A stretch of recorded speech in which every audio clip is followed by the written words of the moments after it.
Since we are all here and to honor everyone's time, I'd like to call today's meeting of the Peninsula Industrial Finance Corporation to order. We'll do so. I do have a brief opening statement that I would like to read.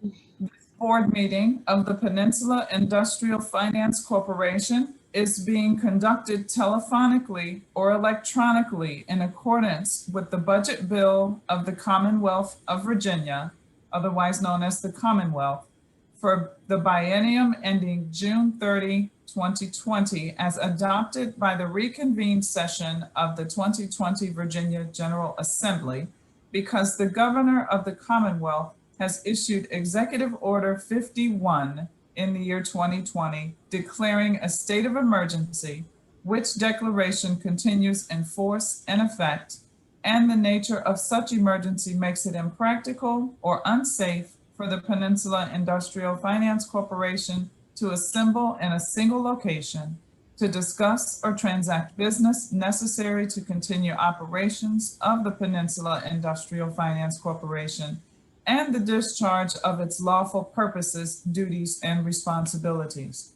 More importantly, based on what we know now about the coronavirus pandemic and prudent precautions as a result thereof, it is being conducted in a way to provide the maximum amount of protection to our board members, staff, and the public. We apologize for any inconvenience this may cause and thank you for your understanding and compliance during this time.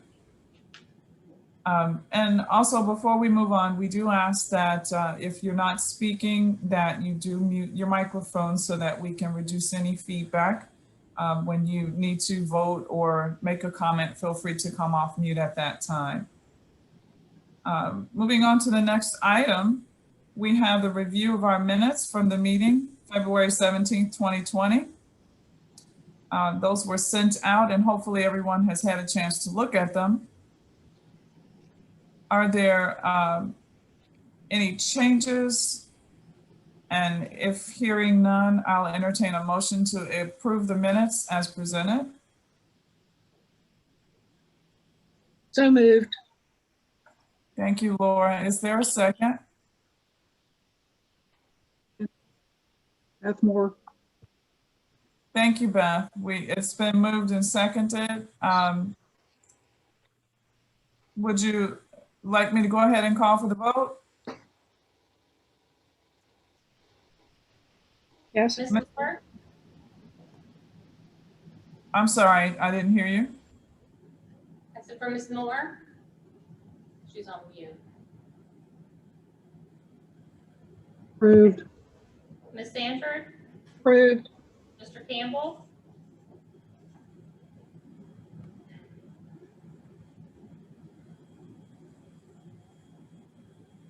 Carlton, you might be on mute. Can you give a thumbs up? Can you do a thumbs up? Okay. And Ms. Roach? Approved. Thank you all. We will move to item 4. Testing. Oh, there you are. Oh, okay. Yeah, thank you. All right. Great. So we can move on. Review and approval of the financial statements. I think Zoe and Trisha, are you all going to handle that? Yeah. You want to go? Yeah. So everybody should see the balance sheet up on the screen.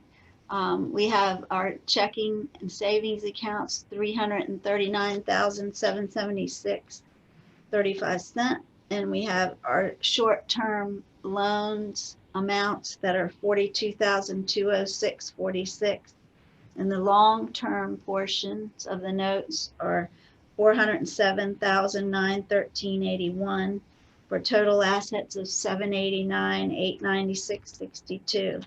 We have accrued our audit fee for the year ended 2020, and that's in $2,900. And then our equity is $786,996.62, and our total liabilities in equity $789,896.62.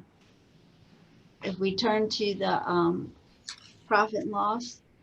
We have our interest on dividends, interest on direct loans, interest on investments, and our loan fee income, which is $3,340.74. And that we don't have any expenses for this period. So if there are any questions, that's it.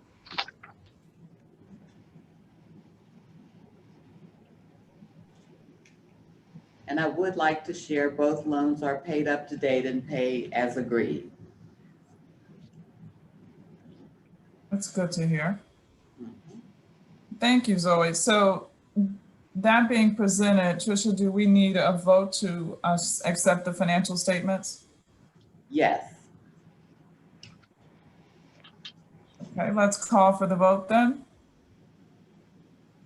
Do we need a motion? Could we have a motion?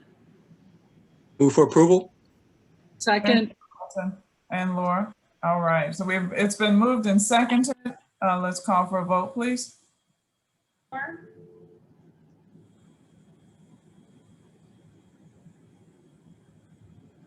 Ms. Sanford? Aye. Mr. Campbell?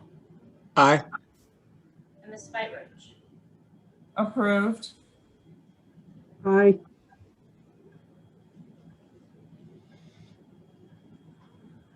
Thank you. It's been, the financials are approved and accepted. So moving on to item 5, we have an authorization for a new bank account. Tricia, do you want to speak on this? Yes, thank you. We would like a motion today, please, to set up a new separate bank account for the new Peninsula CARES Act fund so that it can stay separate from our former Peninsula revolving loan fund. So it would be easier for reporting purposes, so we do have to keep them separate. So I would like the motion to authorize the Secretary Treasurer, which is Florence, to set up an account and authorize Zoe to also be a signer on the account as we have on the other. Any questions or comments before we ask for a Have you motion? decided, do you know where you're opening the account or? Probably Bank of America, right, Zoe? Just Yeah, for ease because of staff. that's Is where that we what have the our, other- we have our checking account there. So we thought we'd do it there, so because since we already have to go there for deposits. But we could do a different bank, but that's what we were thinking. Because when we Sounds do, reasonable. pardon? Sounds reasonable. Yeah, just for ease of, as I said, ease of staff. So when we get loans on the books and we get payback, those have to be deposited. So it would just make it easier for the staff person to go to the same bank. Are there any additional questions on this matter? Well, that being said, do we have a motion to go forward and allow the staff to set up the account as they need? So moved. Beth Moore. Second? It's been moved and seconded properly. Can we call for a vote, please? Moore?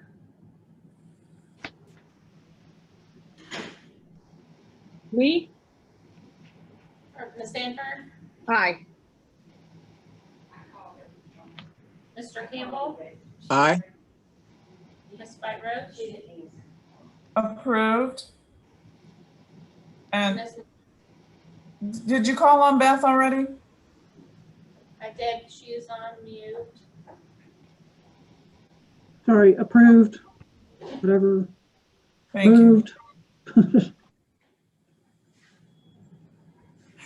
Thank you. It's been approved by this board that you move forward and open the account as you need. Tricia, the next item is, Yes.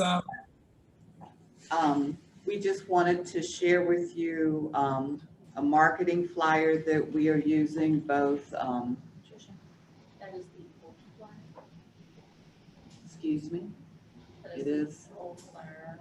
It is, okay. Let me see And if he can pull up. Priscilla, you're still on the line, I assume.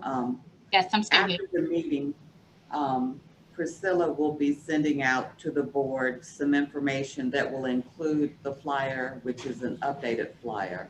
We realized that was the older flyer. It had an erroneous number on it. But she'll be sending the flyer guidelines and just documentation that we are asking for when someone applies for a loan. We just wanted the board to have it so that you, first of all, just were aware. And so that if you run across anyone, have anyone, you could forward them the information. It has the link on there to both Hampton and Newport News. So you can, depending on where the business is, you could refer them to the link, because as you will recall, it is an online portal. Priscilla, do you have any other comments regarding that? No, you covered it. Okay. And then we just kind of wanted to share, both Dan and I, kind of what we've been seeing so far since it's been open. We actually released it the 25th of March, I believe, made it live. And so Dan, do you just kind of want to share first maybe how many applications you guys have and some of the things you're seeing or some of what you're dealing with?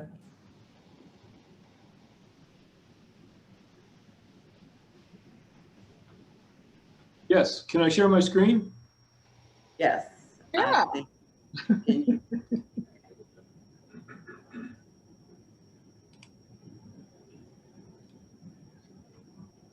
Hey. Actually, there's a few hidden columns here because this is being recorded and some of the information is confidential, but we've actually Dan, got, we don't see your screen. Oh, I see it. I don't see your screen. Carl, do you see it? Can't hear you. I see you. I see you, not your screen. Not your laptop.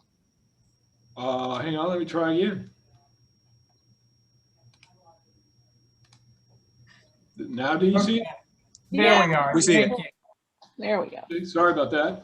All right. So we Hampton's received 3. We got one very next day after the program launched. I got one from this company called Buttercups, and what was interesting about Buttercups was that she applied, but basically said in her application that she started business on March 11th of 2021. And so I did a little further digging and called her up and talked to her, and apparently that's her consulting firm. And then she has several other companies that are under her. One of them happens to be this entertainment company or special events. And basically it's like bounce houses and things like that. But she's asked for $15,000 and you can see here in the notes that she wants $3,000 for equipment purchases, building rehab, $4,000 for equipment, working capital $10,000, marketing $4,000, and $3,000 of other. Obviously, I asked her if she could provide more detail in terms of how those funds are actually, what are we purchasing, what are we rehabbing, do you have quotes, and supporting documentation. And I still have not heard back from her. And I also asked her for the 3-year financial projections, with the first year being month to month. And again, I still have not heard back from her. The next one was with home renovations, asking for $9,500, and the person wanted money for basically purchasing lawn mowing equipment. And again, I asked for, do you have quotes? What are you purchasing, and so forth. Asked for the month-to-month projections, or 3-year financial projections, month-to-month first year, and I've yet to receive any information back from them.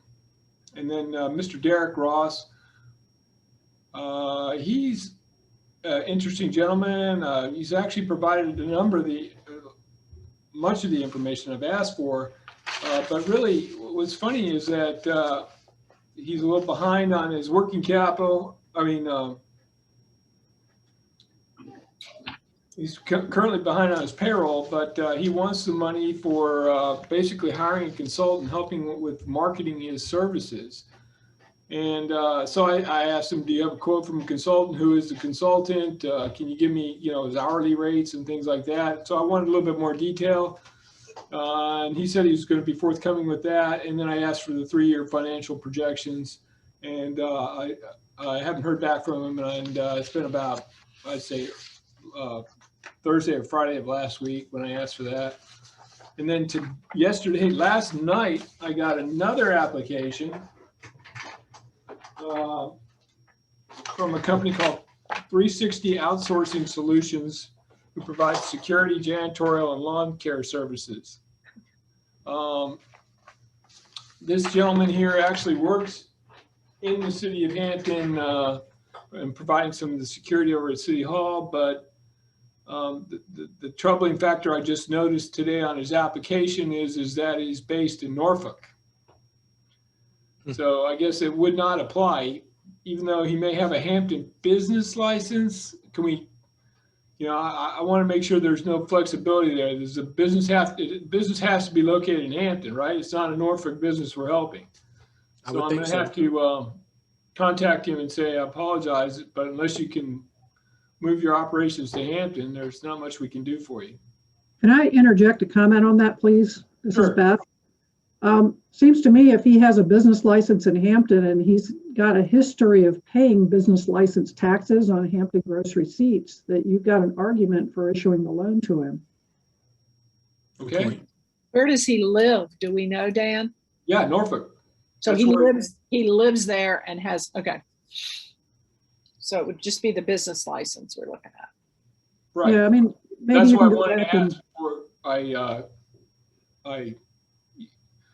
Because normally we say they have to be located in, the city. So if they're operating out of their home and they live in another city, it does make it a little challenge.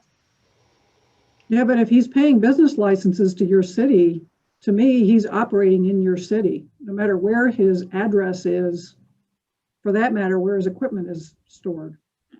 Yeah, I would agree with that, Beth. I guess, staff can discuss it and I'm going to defer to the board to make that decision. That's a policy decision, unless your staff feels otherwise. I'd like to know. Whose Yeah, to me, it address doesn't- is the 16 Mallard Run? Is that a commercial office or what is that? I think that's Oh, I'm sorry, that's the one that you already have. Well, again, he gave me a mountain of documents. I think that I'm trying to wade through them. And what I've found is the majority of the documents, including what I've found that he's doing business at a recent tax return out of Norfolk. This looks like an old Hampton address. But the majority of documents I've reviewed are the Norfolk address, including the tax statements. Do we know if he has Hampton customers? We're trying to. Yeah, I- he operates here in Hampton and elsewhere, but he provides security services over at City Hall. Okay. If he's doing business in Hampton and has Hampton revenues and he's paying even personal property taxes and gross receipts taxes, I think you've got a loan that you need to consider. I would agree. I think there are a number of businesses in the city of Hampton whose owners don't necessarily live in Hampton, but are paying taxes to the city. So I agree with Beth there. I think that that's the argument that we should focus on for this approval, or at least review and consideration. Oh, and the 16-mile run, that's Derek Ross. That's somebody else. I have not entered the fourth one in that 360 solution. Understood. Yes, thank you. That was my error. So there's no guidance in our organization, guidelines about that address this particular situation. It's the first time it's come up. it's just our guidelines normally say licensed and located in whatever state. Well, Right. but that's the business, right? Not physical Correct. permanent home address, right? Well, the business is not physically located in Hampton. Again, his business is located in Norfolk. You just have, when you can't just do business elsewhere. If you're doing any type of business in Hampton, you've got to get a license. So you're paying your portion of the money you're earning from your operations in Hampton. You have to pay a business license on that. However, if he's not earning that $100,000, he's only paying the minimum business license fee of $50. Because And to usually Beth's- if they are located, if they're operating, meaning they don't have a storefront and they're operating out of their home, they use their home address as their business address. Right. And they pay the license in that city normally. And if they have any equipment, machinery, or business assets, they're paying that to whatever city they're located in. And they can pull licenses in other localities, but they wouldn't be paying the personal property taxes in those localities. I got you. That's correct. So that's normally, we each city, I mean, when I say we, and Hampton is the same, I mean, all the cities, we want the benefit of the full tax benefit. If we're giving our assistance, we want the full tax benefit. So that's normally why we say licensed and located. Okay, got it. Thank you. Well, under that guidance, then my decision would change. I think that if I thought this was a business solely operating, well, had a business address in the city, not that they just had a business license and paid a percentage of their taxes to the city of Hampton. And if he's operating throughout the peninsula and the south side, then with his home office being in Norfolk, I don't think he would qualify for this. Yeah, I concur. I do too. Agreed. Thank you. You know, it's hard to say no to these people too, because they, you know, they want the money, but I understand. Yeah, and a question for you, Dan, as it relates to Derek Ross, he couldn't utilize any of the PPE funds for his payroll? That's up to him. Yeah, I mean, that's why I was really taken back. And then again, he's wanting, now he wants the money. He's told me he needs the money for the marketing. And I've asked him to follow up more as to what that means. Yeah, and I meant PPP, not PPE, the PPP Yeah. funds. Yeah, Right. okay. Yes, and Thanks, that's, Dan. Carlton, you're right. I mean, that's exactly what PPP is for. So that one, I'd be interested to see what additional documentation he provides to you, Dan. If he does, I mean, I've asked all these people too, and I still haven't got anything back. Sure. Well, on the last one we were talking about that's located in Norfolk, is there a contemporary in Norfolk that you could refer this gentleman to that may have some funds he can apply for on that side, since that's where he's located? Yeah, I'll send him to Norfolk's Economic Development Office, but I'm sure they don't have a loan program like we are offering, but that, you know, maybe they have something else. Which may be why he's over here looking. Right. I'm trying to get rid of my screen. Oh, there it stopped share. Okay, there we go. But Thanks, we Dan. have interest, but again, it's not the quality we were hoping for, and we'll continue to market the program. Well, I'm encouraged, you know, even so, I'm encouraged that somebody's reading it and looking at it. So that's a good thing. Thanks, Dan. Anything else? No, thank you. Okay, thanks. And I just wanted to make a few comments on the Newport News side. I don't have anything to share, but visually, but verbally, I did want to say that since the start, we actually have 2 applications that have gone all the way through the application portal that we can see. And Priscilla, update me if I'm wrong, but I think the last time we checked, our IT department can see people that are working on it in process, and we had 9 or 10. That's correct. That are in process. So hopefully we'll be seeing those soon. And as you recall, everything is online, so they have to apply online and upload their documents. And when they're finished and hit submit, it lets us know, it lets staff know there's one in the portal ready to look at. And so we are encouraged. I talked to someone, I've talked to many people, but I talked to one that's a former loan client that says he will apply and was always a good client. So I'm encouraged by that. I've sent out probably about 30 emails to people that had shown previous interest and contacts that I had. And we're also getting other staff to try to help market as well.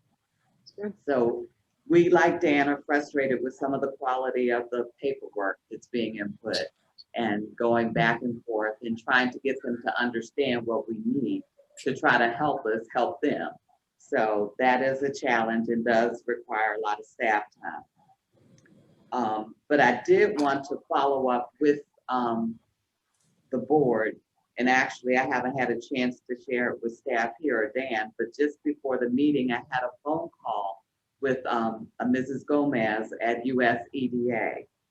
She was actually calling around to all of the revolving loan fund operators just to see what's going on, to get feedback from them and to share feedback to see how USEDA could help, because we are not alone. We're not getting money out there. And so the money is not getting out fast enough. And so headquarters is concerned. So they've asked USEDA to reach out to their operators in their region and find out what's going on, what some of the challenges are, and how they could help. So I shared some of the challenges, which are, you know, kind of universal between Dan and I. And she shared some things, but I told her we're being as flexible as we can. We made the program as flexible at 0% deferred payments. And so I did want to share this that she shared that may help a little bit, because she did encourage us to continue to be as flexible as possible. There were some operators that weren't even pulling credit reports, and I told her we will pull them, but we're still flexible and we don't have a strict credit score. So we are trying to be flexible. But she said to keep in mind that the loans do not have to have direct COVID impact.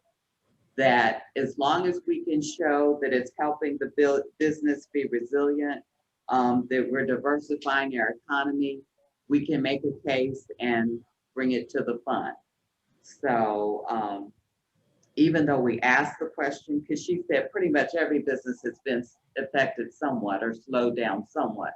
So as long as we can make some small case or just say or whatever, but she said, don't get hung up on that it has to be really, really strictly, directly, you know, extremely COVID related.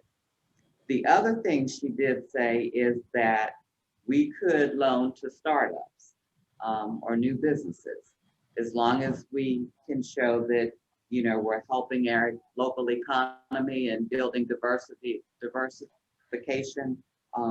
We can justify that as well. So I did want to share that and just say that we can be as flexible almost as we need to be. Madam Chair, I have a question on that. Please. Yeah, so thank you for that. That's great presentation. For those businesses that are just starting up though, is there any particular criteria that we're looking for startups? I mean, not really, because we didn't say we were only going to handle certain businesses. It's really up to us locally. So when we designed the program, we didn't say only technology or only XYZ. As long as, you know, it's reasonable and rational. Well, meaning like they have a business plan. It has to be projected, as Dan has been mentioning, 3 years out. They still have to go through all that. Obviously, they wouldn't have 3 years of past financials, et cetera. Right. But forecasting. We still would ask for the other. The challenge might be for some of these is the minimum loan amount is $7,500, I think it is. Right. And a lot of these startups, they're not going to want $7,500, or they'll take it, but it's too much of a risk. They want And your recommend- microloans. Mhm. And Well, I could told we- a lot of people still want a grant. It's a loan, even though it's a flexible loan. A lot of people hear loan and they get scared because they know they have to pay it back at some point. There was a reason, well, did we set it at 7,500 or was it set by the loan criteria? We locally said it. Okay, so that could be changed to 5,000 or 2,500. We could.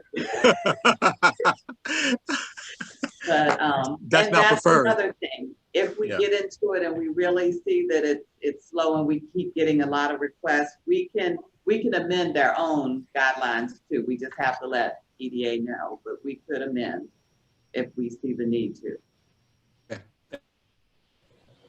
Trisha, do you know what kind of break even or staff time is involved? Is 7,500 our number to kind of make it work for the amount of time that staff is going to have to put in to get it approved and on the books? I think I kind of feel what you're saying there on doing a small loan of 2,500 or 5,000. That's probably a lot of paperwork and a lot of time. And it may just not pay to do that. Is that what I'm hearing, Trisha? Probably, and we didn't do a strict break even, but it does take a lot of staff time just because you have to do almost the same amount of work for a small loan as you do a big one. You still have to justify it and read through a business plan, look at projection. So it is still a fair amount of staff time, but I can't say no that we need it to be X minimum amount to make it worthwhile. The other thing you got to consider is what are you going to be your underwriting criteria for some of these folks, because they're got little or no collateral, and especially if they're using it for working capital, and then so you're going to have to get personal guarantees. Is that something, I don't know.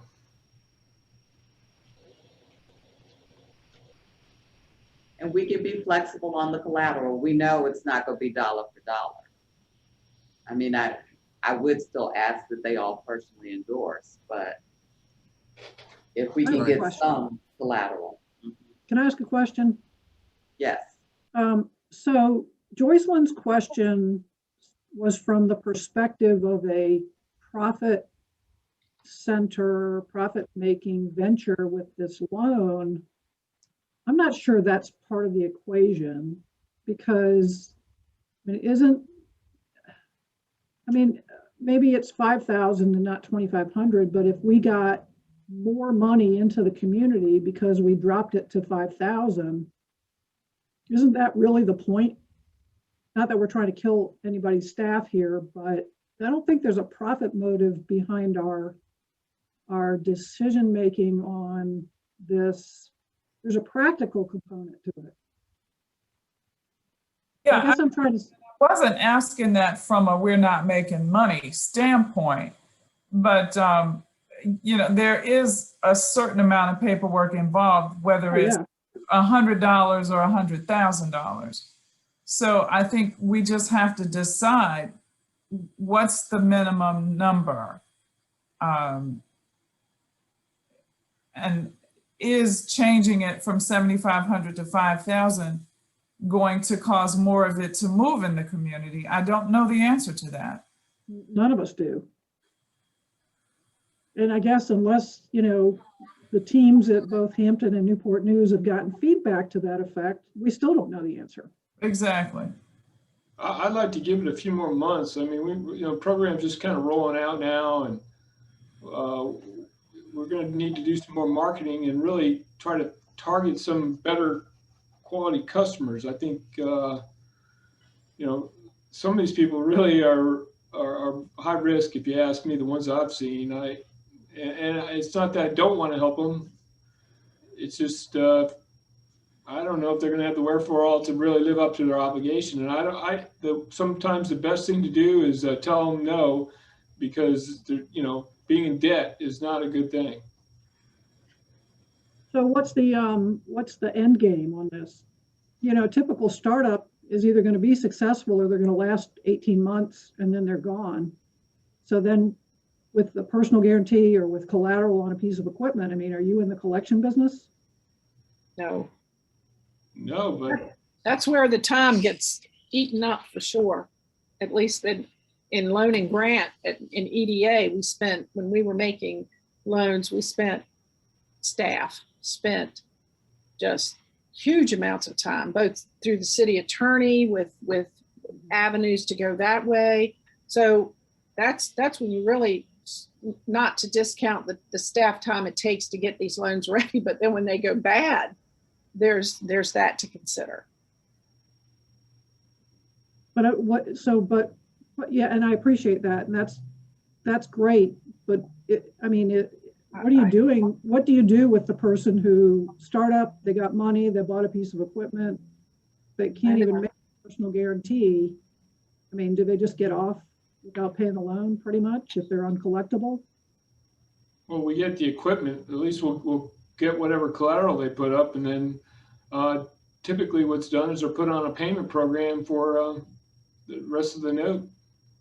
Rest of their lives? I mean, the rest of the note. Rest Yeah. of the note. Right. You're right. Right.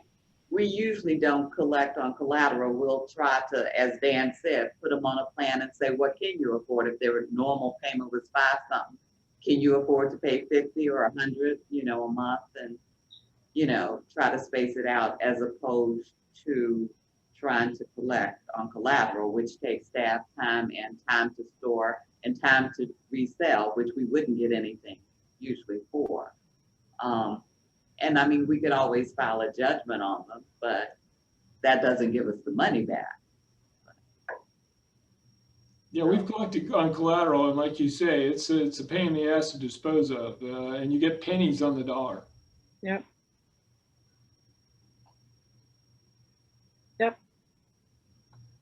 Excuse my language, by the way. This is being recorded. I'm sorry. Oh, no.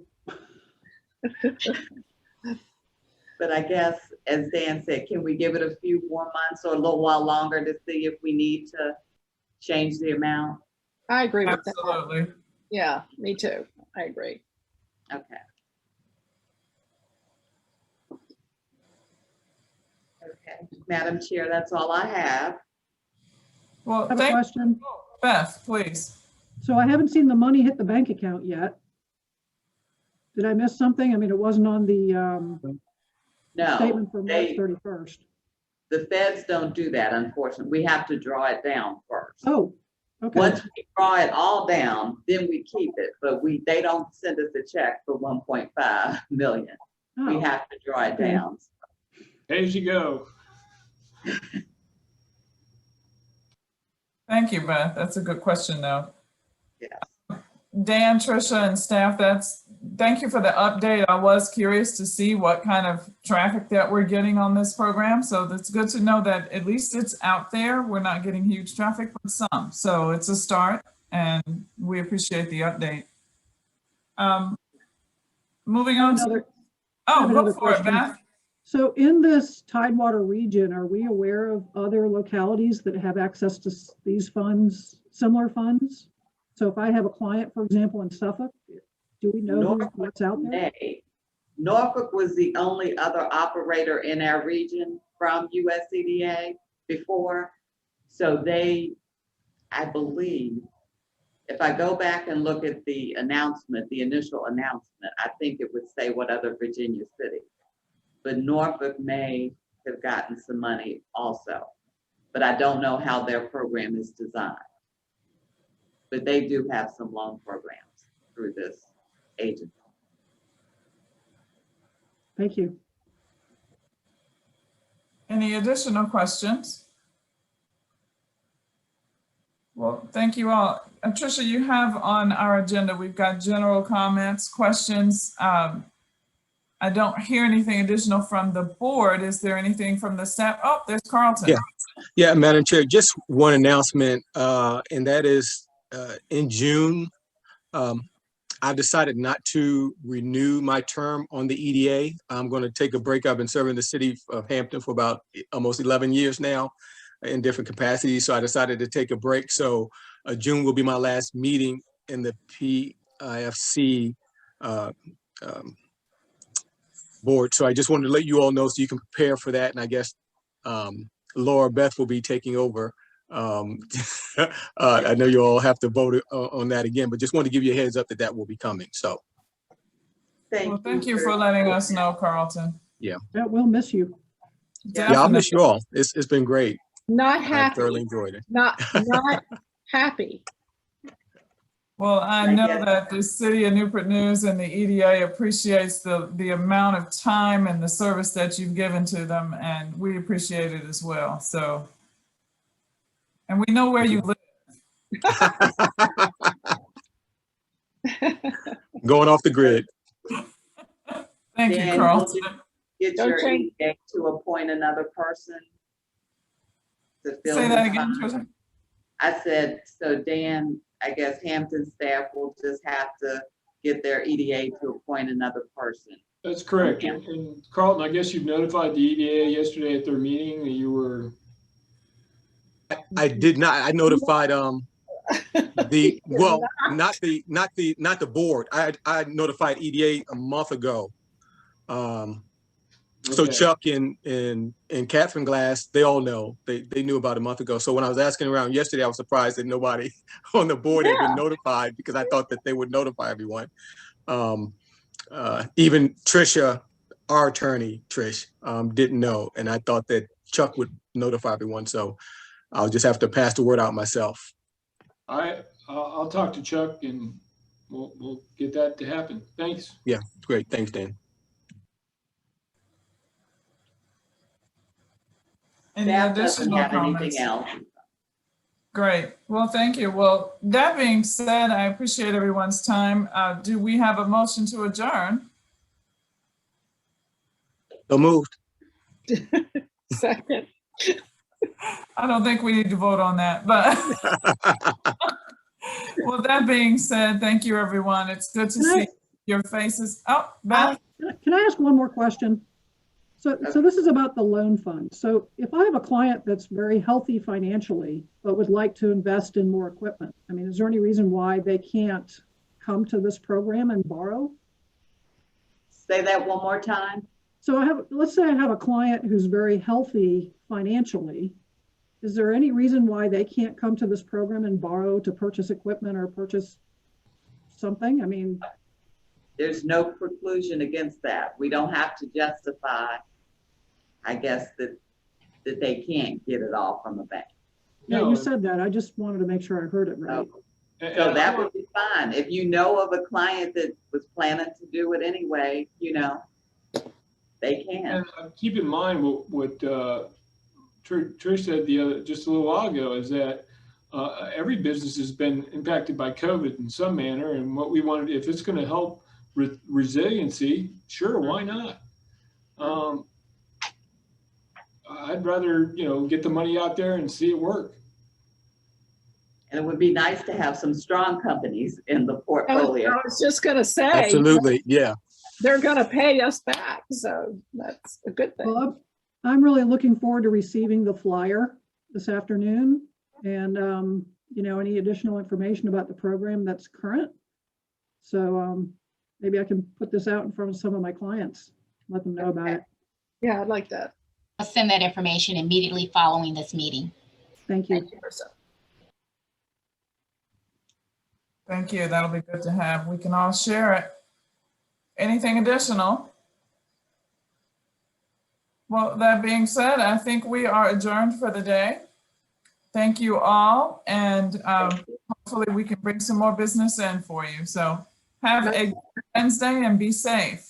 Nice Thank to you. see You too. everyone. And thank Likewise. you